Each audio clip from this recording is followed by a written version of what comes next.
Are you a cringy white incel in your late 20s, early 30s who wants to start making online video content about your childhood video games that nobody else cares about? Damn right you are, you're watching this video.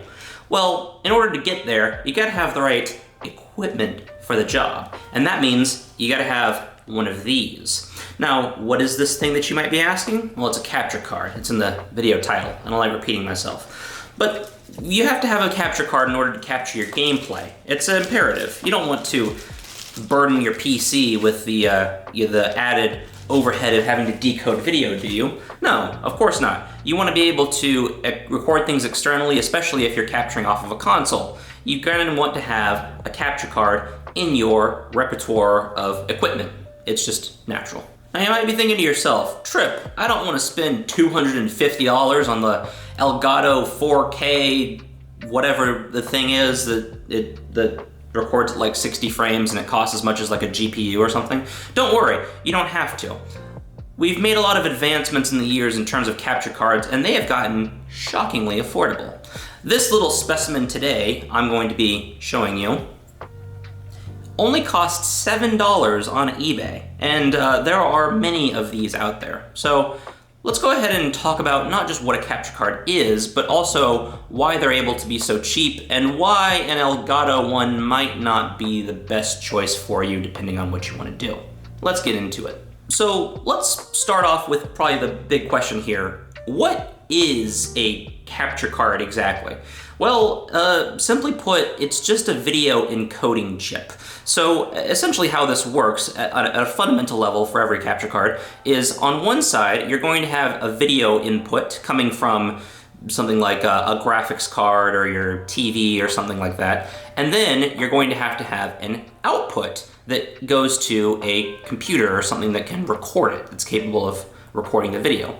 But all it's doing is encoding a video signal from a raw video generating device like a video card, and then converting it into a signal that your computer can read and then process and turn into an MP4 or whatever the case may be.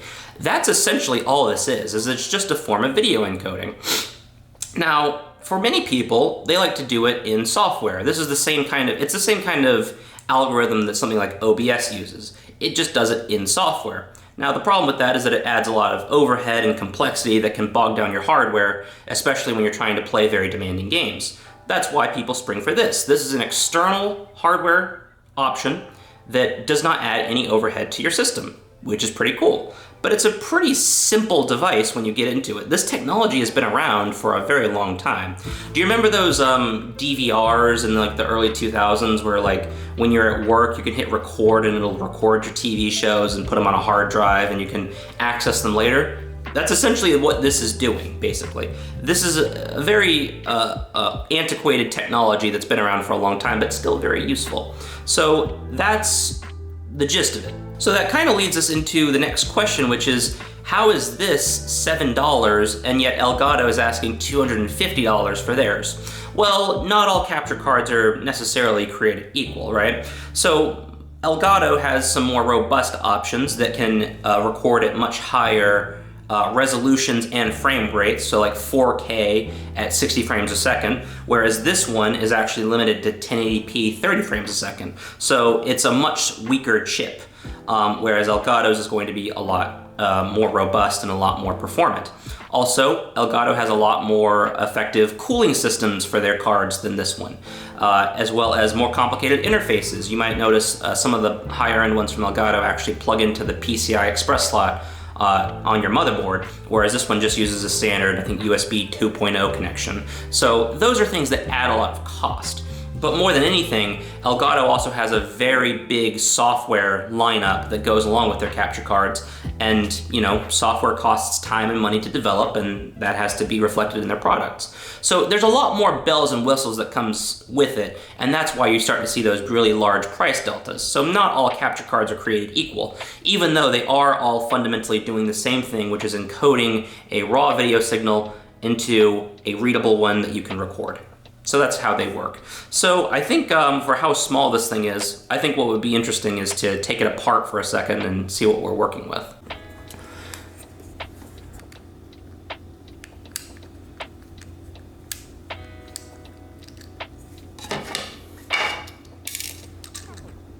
Just the two, well, you got 4 screws total, 2 on the back, 2 on the front. And then I think this casing should just be able to lift off. Oh, yeah, the back bracket came out.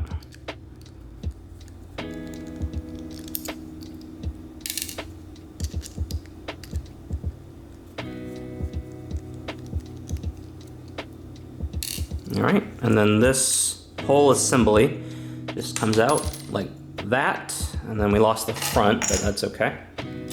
All right, and so this is it. That's your entire assembly there. So as you can see, it's a very, very simple device. So right here under this heatsink, that's your encoder chip. That's what's doing the magic here. That's what's taking your video input and then outputting it to your system. And then also we have a 24,000 oscillator, so a clock signal that is just operating this thing so that it can capture for whatever frame rate you want. So yeah, it's a pretty simple device. There's not much to it. As you can see, these things, the reason why they're so cheap is because they're so simple. These things can get pretty hot, which makes me wonder, damn it. Kind of makes you wonder, like,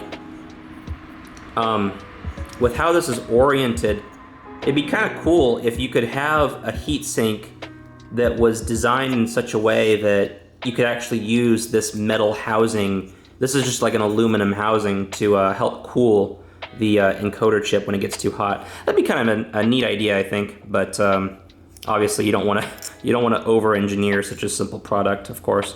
So yeah, I'm gonna get this put back together and record some gameplay of it. So that's just a look at how simple this thing is, though. So that's pretty cool. I forgot to mention it, but I'll also be leaving an eBay link for this thing down in the video description if you're interested in checking it out. So we've talked about capture cards, we've seen what's on the inside of this one. It's pretty cool. I think now what I'm gonna do is record a little bit of gameplay to show you guys. So this will be at 1080p, 30 frames, because that's the limitation of this particular unit being played on my gaming desktop. So you can actually see the quality of the gameplay for yourself. And let me know what you think. Is a $7 capture card worth it?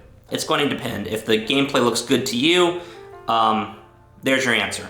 So I'm going to leave you with some gameplay, but I think that this is a pretty cool little device for $7. Can't go wrong, especially get you started. So without further ado, here's some gameplay that I recorded on this capture card.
Well, that didn't last long. The bounty clash giveth and the bounty clash taketh away. And there you have it. What do you think? For $7, you think it's worth it or not? How'd the gameplay look? Let me know what you think down below. That's a little bit about capture cards. That's a little bit about why this thing is able to be so cheap, why other ones are expensive, and that's some gameplay that you're seeing from this particular unit. So let me know what you think down below. I'm pretty happy with it in terms of something to just record some gameplay for a YouTube video. I think it's fine, especially if you're recording from a console. So yeah, I think it's a pretty good deal. But let me know what you guys think down below. Thank you all for watching. We will see you next time.